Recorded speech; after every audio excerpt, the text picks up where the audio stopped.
Pour bien s'entendre, il faut bien s'écouter. Rendez-vous sur M, la petite radio du Grand Maghreb.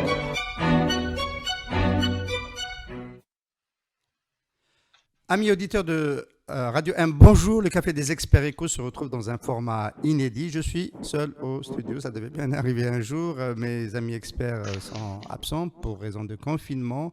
Ça va? Ça va, merci. Alors, la conjoncture a voulu qu'aujourd'hui, nous sommes le mardi 21 avril 2020. C'est un jour historique. C'est la première fois qu'on se retrouve dans cette configuration sur un des spots pétroliers dans le monde, celui de New York, WTI. Il y a eu hier des transactions. Le marché s'est terminé avec un prix négatif pour le pétrole. Il fallait, pour les producteurs, payer jusqu'à 37 dollars le baril pour qu'on leur enlève leur production, pour qu'on la prenne de chez eux. C'est les producteurs qui ont payé les distributeurs et les négociateurs. C'est un scénario complètement fou. À quoi est-il dû, Morad Preur? Oui. Tu veux mon avis? Allô? Oui, Morad. Bon, c'est une situation inédite qu'on n'a jamais connue dans le marché pétrolier. Où, le marché s'est repris. En fait, c'est propre au marché à terre. Il faut savoir que le pétrole se négocie et se vend dans des marchés, dans des marchés à terme. Ce sont donc des barils papier.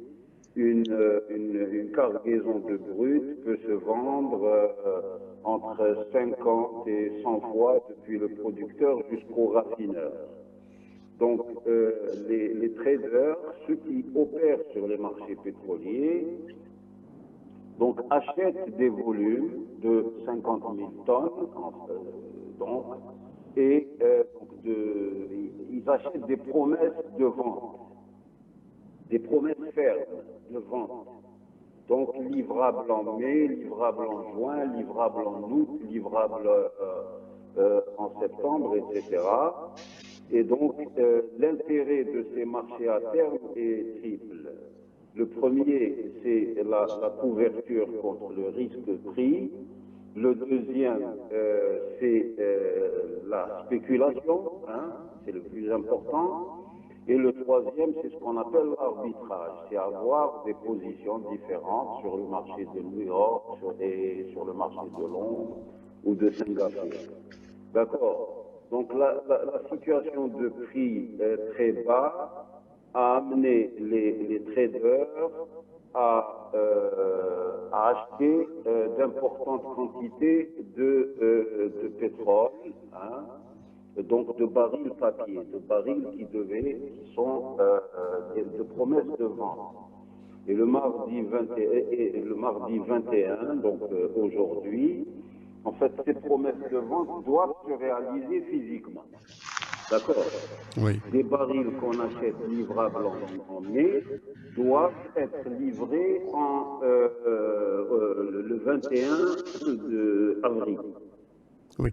Et donc, les traders se sont retrouvés avec sur les bras beaucoup de barils qu'ils n'arrivaient plus à vendre aux raffineurs parce que les stocks sont saturés. D'accord. Alors pourquoi Morad Preur, pourquoi on arrive... Alors il y avait le troisième point, celui de l'arbitrage entre différents marchés pétroliers. Pourquoi pour la première fois de l'histoire, d'abord, il y a un écart aussi grand entre le Brent de Londres et le WTI de New York? En fait, le WTI, le West Texas Intermediate, se négocie donc sur le NYMEX, New York Mercantile Exchange, sur le marché de New York. Et le marché de New York s'adresse à un pays qui représente près de 20% de la consommation mondiale, hein. Et donc, ce marché s'est retrouvé en grave surproduction du fait de la production des pétroles de schiste américains qui en atteint 13 millions de barils par jour, hein, et avec une saturation des capacités de stockage. D'accord? Donc, les traders se sont retrouvés avec une situation où les producteurs de pétrole de schiste américains eux-mêmes ont vendu au maximum et d'un autre côté, les capacités de stockage dans les oléoducs, sur les bateaux, dans les capacités de stockage terrestre se sont retrouvées ont augmenté l'Energy Information Administration américaine qui fait le point sur les capacités de stockage aux États-Unis, sur les stocks aux États-Unis, a annoncé une augmentation historique, donc 19 milliards de barils de stock, de stock, et ils se sont retrouvés dans une situation de blocage. La question, Mourad Preuss, c'était de savoir dans quelle mesure le scénario américain ne pendait pas au nez du pétrole algérien. Qu'est-ce qui peut encore protéger le Brent à Londres et la cotation du brut algérien d'un scénario de Bérésina à l'américaine? Qu'est-ce qui peut encore le protéger? Bon, d'abord, la géopolitique, si tu veux, du marché londonien est différente. La géographie est différente, puisque le marché américain, le NYMEX traite beaucoup plus le pétrole américain, canadien, etc. Hein. Le Brent est le NYMEX, ce qu'on appelle le marqueur, le brut de référence, et le West Texas Intermediate. Le marché de Londres, le marqueur, c'est le Brent, qui est un brut de mer du Nord, hein. Et donc, les transactions qui touchent le Moyen-Orient, l'Afrique, etc., sont cotées à partir du Brent. Donc, le panier est beaucoup plus large, d'accord. Donc, le panier est beaucoup plus large. Je ne pense pas qu'il y a beaucoup plus de modularité, moins de rigidité que pour ce qui est du NYMEX, du marché de New York, du West Texas Intermediate, d'accord. Donc, ce qui est arrivé aux États-Unis, à mon avis, est un sévère avertissement. C'est optimiste de le prendre comme ça, juste un sévère avertissement. C'est pas notre destin. C'est pas notre destin. C'est pas. Je n'imagine pas. Ceci dit, le prix a baissé de 60% depuis le début de l'année. C'est pas rien. Il y a une forte volatilité. Ce sont des marchés à terme. C'est-à-dire que les traders qui interviennent sur ces marchés achètent des cargaisons livrables à des échéances dans le futur différentes, et donc ils arbitrent entre les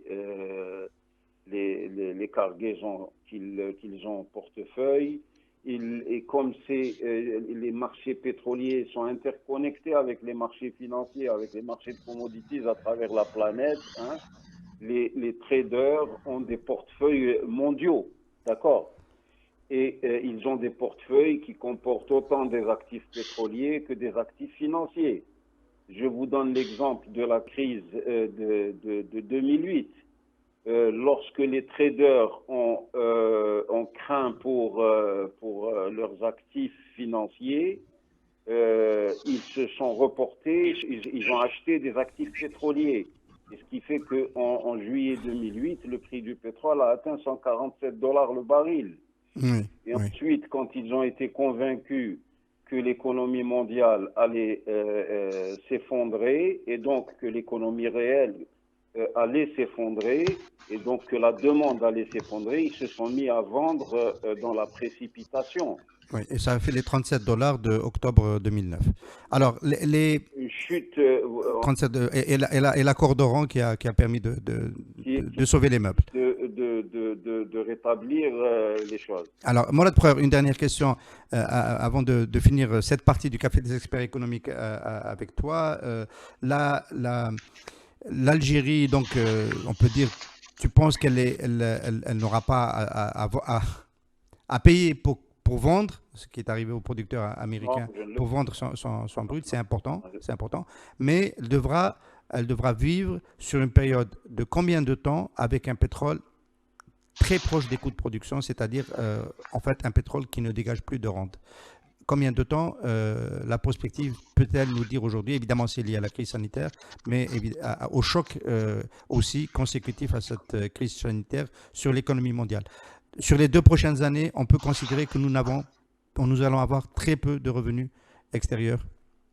Sauf, souvent, des amis experts me taquinent en me traitant d'optimiste. Là, je suis optimiste, c'est certain. Mais là, je suis réaliste, je suis inquiet. OK? C'est-à-dire que je t'ai dit que actuellement, je m'intéresse beaucoup plus à l'économie mondiale qu'au marché pétrolier. Parce que l'économie mondiale est dans une situation catastrophique. La demande mondiale qui s'est effondrée, qui va s'effondrer de 20%, le FMI, plutôt l'AIE, etc., tout le monde, le consensus des experts le pense. Aucun expert aujourd'hui ne peut anticiper la reprise.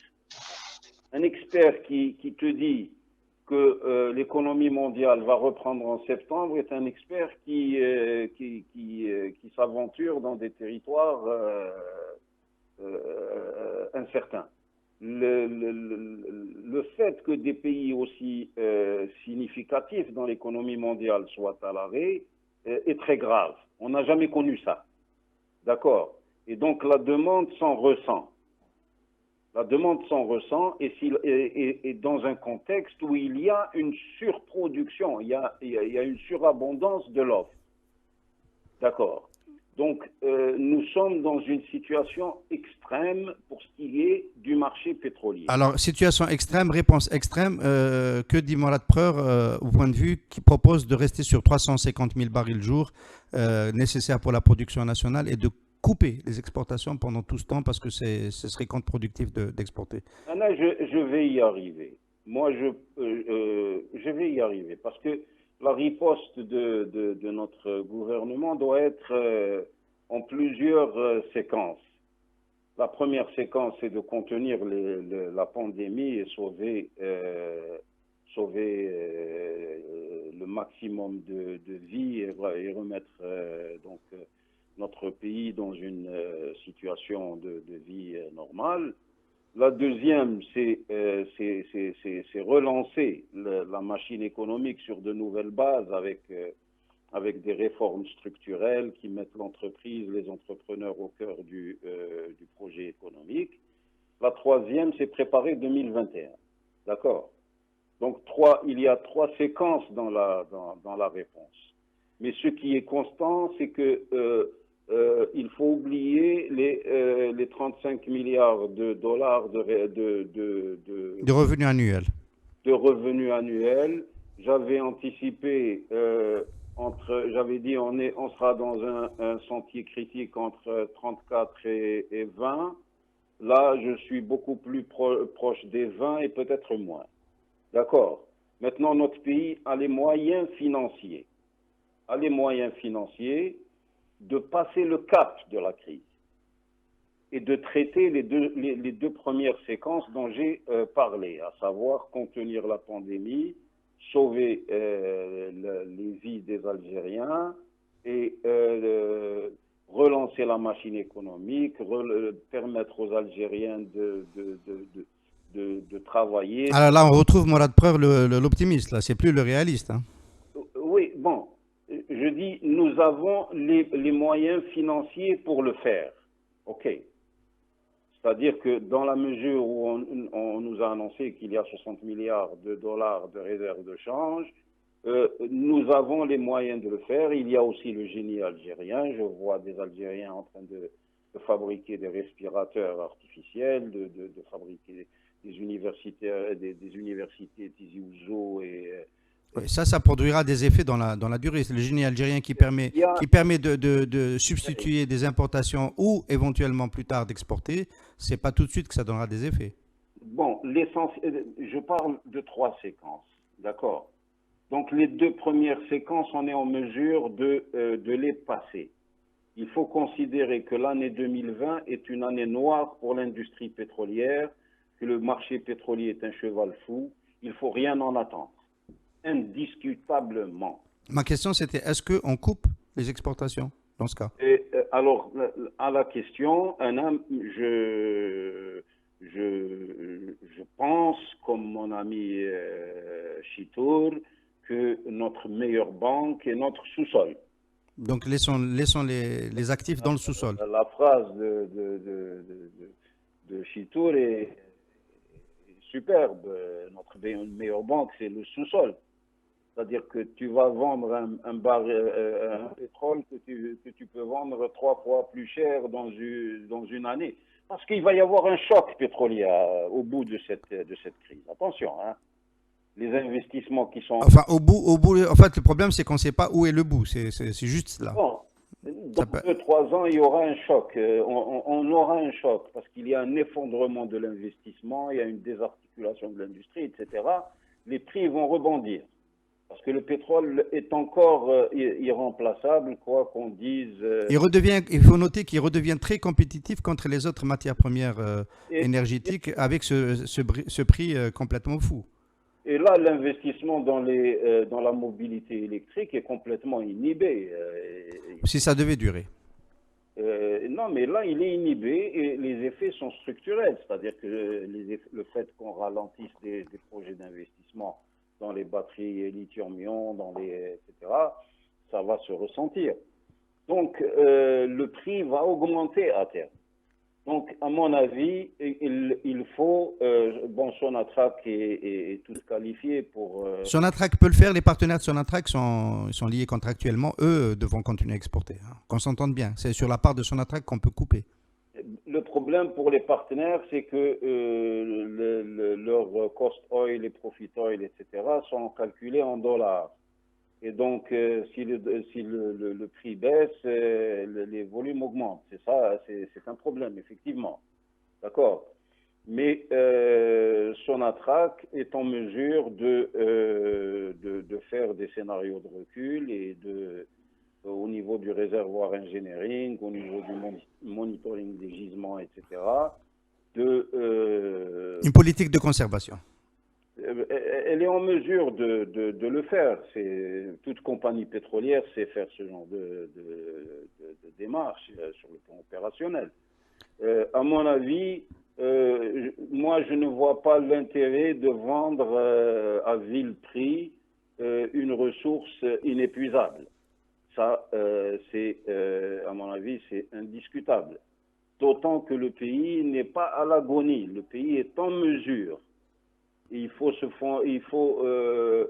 faire confiance à l'intelligence algérienne, au patriotisme des Algériens. Il n'y a pas que les réserves de change. Le fait que des Algériens arrivent à fabriquer, maintenant on me dit qu'on va fabriquer des kits de dépistage, etc.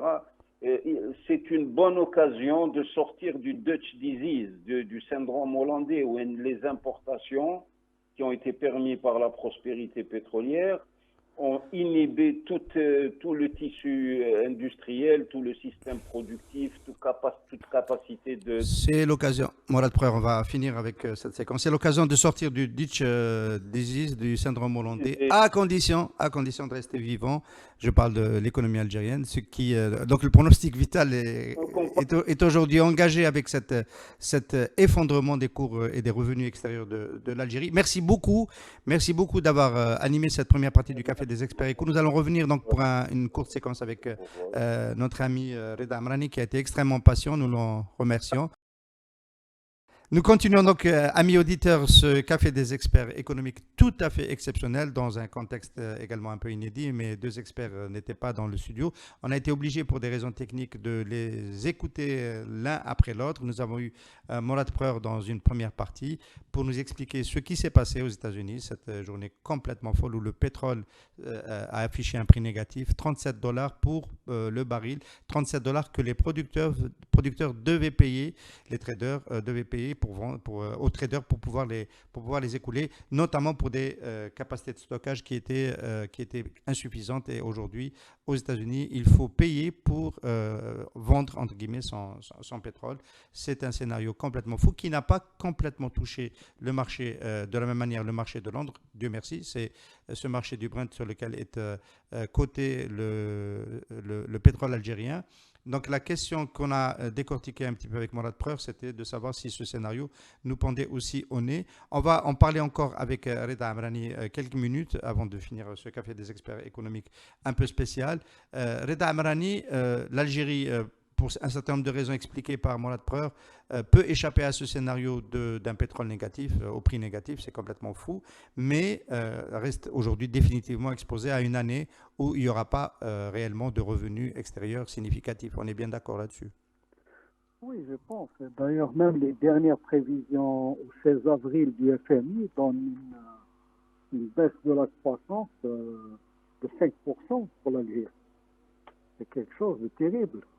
Ça veut dire qu'on avait une croissance à peine de 1% en 2019 et pour 2020, nous tombons à moins 5,2. Ça va redémarrer, comme l'a dit Preuve, pas plus de 6% en 2021, mais il faut arriver en 2021. Et là aussi, si nous avons les moyens techniques de garder le maximum de pétrole sous le sol, ce serait excellent parce que ça ne sert à rien de vendre à 15 ou $20 le baril. C'est une perte sèche et une perte irréversible. Alors ça, c'est un point important, Reda Amrani. Vous, les deux experts qui intervenaient aujourd'hui dans le Café des Experts Éco, êtes d'accord sur le fait que cela ne vaut pas la peine de continuer à exporter de la même manière, compte tenu des prix affichés, donc plutôt couper son attaque, devrait couper ses exportations. Oui, réduire au maximum en fonction de ses engagements commerciaux, parce qu'ils ont des engagements contractuels, ils ont déplacé, donc en dehors des engagements très contraignants, il faut s'arrêter, donc alimenter la machine intérieure pour tout ce qui est pétrochimie, raffinage local, pour subvenir et essayer de voir si nous avons des capacités de stockage en mesure de retenir chez nous en attendant la hausse les produits raffinés ou les produits de la pétrochimie. Mais en dehors de cela, il faut continuer. D'autant plus que moi aussi, je suis comme je suis relativement optimiste. Si nous arrivons à faire une sortie de cette crise de l'euro assez rapidement, donc la croissance va redémarrer. Et là, aujourd'hui, je pense qu'il faut revoir par rapport au plan stratégique de son attaque. Et si j'en parle, parce que, comme le dit bien notre ami Abdelrahman Haj Nasser, c'est le moment d'aller faire son marché en fonction de ce dont a besoin de son attaque. Et même son Elgaz pour leur plan stratégique en termes d'achat d'équipement, d'achat de technologie ou d'achat de parts d'entreprise, c'est le moment d'aller, même si elles ont quelques baglaines de côté, il faut qu'ils les mettent dans le placement, faut qu'elles aillent faire de leur marché, acheter des entreprises dont elles ont besoin, des entreprises à l'étranger qui disposent de technologie ou de marché. Reda Amrani, c'est un sujet qu'on n'a pas eu le temps d'aborder aujourd'hui. On aura le temps de l'aborder dans de prochaines émissions du Café des experts économiques. Juste, c'est un sujet sur lequel vous êtes d'accord. Morad Pearl n'a pas eu le temps d'en parler, mais on en avait parlé en aparté en préparant cette émission. Vous dites qu'Abdelrahman Hadj Nasser a proposé ça. Je ne sais pas s'il le propose encore aujourd'hui. Mais si on devait être un peu rigoureux, est-ce que cette fenêtre n'est pas illusoire du moment où on peut aller acheter des actifs des côtés au niveau international à cause de la crise du Covid et de l'effondrement de l'économie mondiale? Est-ce que ce moment n'est pas passé? Aujourd'hui, on va sur 10 milliards de revenus extérieurs pour 2020, 10 à 15 milliards peut-être. Oui. En 2020, on va épuiser les réserves de change beaucoup plus vite parce que les importations, elles, ne se réduiront pas à la même allure. Et donc, évidemment, ce que le gouvernement algérien et les autorités algériennes n'ont pas fait au moment où on avait 200 milliards de barils de réserves de change, n'ont pas créé de fonds d'investissement pour aller acheter des actifs à l'international. Il y a peu de chances qu'aujourd'hui, ils puissent mettre de côté 5-10 milliards de dollars pour aller acheter des actifs. Je pense que cette proposition arrive à contre-temps et elle est difficilement réaliste. Je ne sais pas. Moi, je reste optimiste parce que je pense que 2021, il y aura un redémarrage mondial, pas seulement chez nous. Donc, c'est une dynamique mondiale. Nous sommes une économie ouverte. Nous aussi, nous sommes totalement liés à la mondialisation avec ses aspects positifs et aussi ses aspects négatifs. Donc, il y aura un redémarrage. Je ne pense pas que les gens, que ce soit chez nous en Algérie, vous avez vu la réaction de l'économie interne, comme vient de le dire Morad Pearl. Et à l'étranger, nous allons nous retrouver avec les mêmes types de réactions. Donc, il va y avoir une nouvelle dynamique de relance. Le FMI est optimiste au 16 avril de ce qu'il déclare. C'est optimiste. Il prévoit une croissance en Algérie en 2021 de, si vous voulez, à 6,2%. Je ne sais pas comment il a calculé cela. C'est facile à calculer. Si on part d'une année 2020 récessive et dépressive, on descend beaucoup. Faire 6, des poussières de croissance en 2021 en partant d'un PIB à 150 ou 140 milliards de dollars, c'est beaucoup plus facile parce qu'on sera tombé tellement bas que le moindre rebond de l'activité permet de faire 6%. Quand même... C'est 11%, il y a un delta de 11% en une année. Ça veut dire que la dynamique de relance, de reprise, est attendue, elle est indiquée. Donc c'est pour ça que je module moi le pessimisme ambiant. Donc je ne cherche pas à être optimiste pour être optimiste, mais j'essaie de réfléchir aux chiffres et j'essaie de réfléchir à la dynamique mondiale. Tout le monde est à la même enseigne. Tout le monde va se déconfiner, tout le monde va relancer son économie. Nous aussi, nous allons relancer notre... Reda Amrani, sur cette question du déconfinement, on va finir ce Café des experts éco sur cela. Il y a désormais des pressions qui s'expriment, mais c'est un peu légitime, de collectifs de travailleurs, de syndicats, mais aussi d'employeurs pour essayer d'obtenir des dispositifs d'aide de l'État, ça c'est clair, mais aussi de revenir à un minimum d'activité, donc de déconfinement. Est-ce qu'il n'y a pas quand même un gros risque avec une deuxième vague de la pandémie, de l'épidémie du coronavirus en Algérie, parce que le déconfinement signifie la recirculation du virus et nous savons que ce que nous utilisons à Radio M depuis bien avant le confinement en Algérie, ces gestes barrières et cette protection-là ne sont pas disponibles. Nous n'avons pas la possibilité de rendre obligatoire les masques dans l'espace public, peut-être dans les transports collectifs, ça serait peut-être un minimum. Nous n'avons pas suffisamment de tests pour pister les personnes malades et donc le risque avec le déconfinement et le retour à une activité économique un peu proche du normal est un risque épidémique très gros. Vous êtes d'accord? Oui, mais le risque est là, mais il y a des fois où il faut, quand on est au gouvernail, on calcule le risque et on gère en fonction des analyses du risque et des analyses gains et pertes. Et donc, tu dirais le compromis actuel, c'est un bon compromis avec 9 wilayas confinés à la mi-journée, à 15h, et un dispositif pour les autres wilayas à 19h? Est-ce que c'est un bon équilibre entre la nécessité de protéger la population et la nécessité de maintenir un niveau d'activité minimal? On n'a pas d'autres moyens. Moi, je ne vois pas. On est déjà faible sur le plan économique. On est faible au niveau de l'emploi. On est faible au niveau de l'activité des entreprises. Vous avez presque 1 million de PME et de très petites entreprises qui sont toutes, si vous voulez, à l'agonie. Hein. Et le bâtiment est à l'arrêt. Le transport public est à l'arrêt. Il n'y a pas de transport interville et même intra-urbain. Donc, vous voyez, toutes ces activités de service sont presque à l'arrêt. On ne peut pas continuer comme ça indéfiniment. On est obligé de redémarrer et même de distribuer des salaires. La proposition de CAR est très appropriée. Il faut distribuer, si vous voulez, un revenu minimum. Donc, pendant les 3 prochains mois, pour faire redémarrer, aider les gens qui sont dans un immense besoin, et aussi redémarrer la machine économique. Et aussi le système bancaire ou le trésor public doivent agir. Alors, redémarrer la machine économique, ma question, et on finit sur ça, c'est quand même prendre le risque d'une relance de l'épidémie. Est-ce que Reda Amrani, tu as le sentiment que le gouvernement algérien a pris ses dispositions, notamment avec les masques et les tests en quantité suffisante?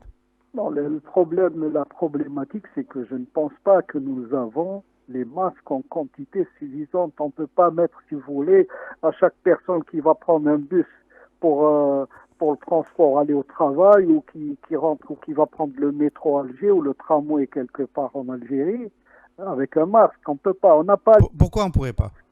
C'est pas à la portée de l'économie algérienne de produire et de compléter par des exportations pour rendre obligatoire le port du masque dans les espaces confinés, bus, transport public en général? Il y a 45 millions d'Algériens. Si 20 millions d'Algériens sont en permanence en circulation à l'extérieur de leur maison, imaginez qu'il va falloir 30 millions au moins de masques par jour. Enfin, ça c'est dans le cas où on est dans les masques professionnels. Il peut y avoir la production locale en tissu. Je suis d'accord avec toi, mais est-ce qu'on est en mesure de produire 20 à 30 millions de masques par jour, mais de les mettre sur le marché, même des masques, si tu veux, qui ne soient pas professionnels, chirurgicaux? Et donc, le déconfinement va relancer l'épidémie? Ah oui, il y a ce risque. Le risque, il est là. Hein. Alors, il ne faut pas être cynique, mais ça me rappelle toujours dans les mémoires des Onawar, quand il se posait la question qu'il fallait débarquer en Normandie et que combien de morts il allait laisser au passage. Il avait calculé 20 000 morts. Il en a obtenu 17 000. Vous voyez ce que c'est? Quand vous prenez des décisions comme ça, vous savez que vous allez carrément, c'est morbide, c'est malheureux de le dire, mais il y a un risque. Et quel est le coût du risque par rapport aux pertes économiques et aux pertes sociales? Il y a aussi cette analyse qui doit être faite qui n'est pas encore faite. Merci beaucoup Reda Amrani. Merci de nous avoir donc complété ce café des experts économiques un peu particulier dans une situation un peu de choc quand même avec ce qui est arrivé à New York hier.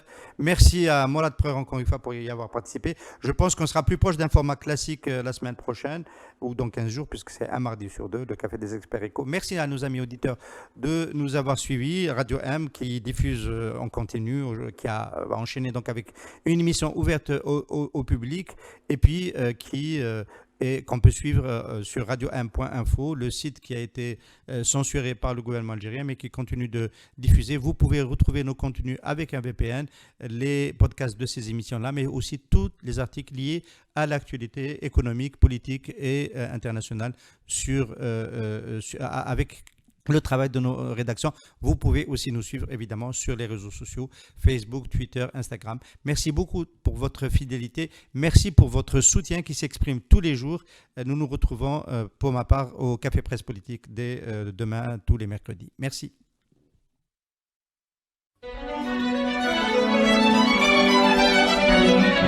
Pour bien s'entendre, il faut bien s'écouter. Rendez-vous sur M, la petite radio du Grand Maghreb.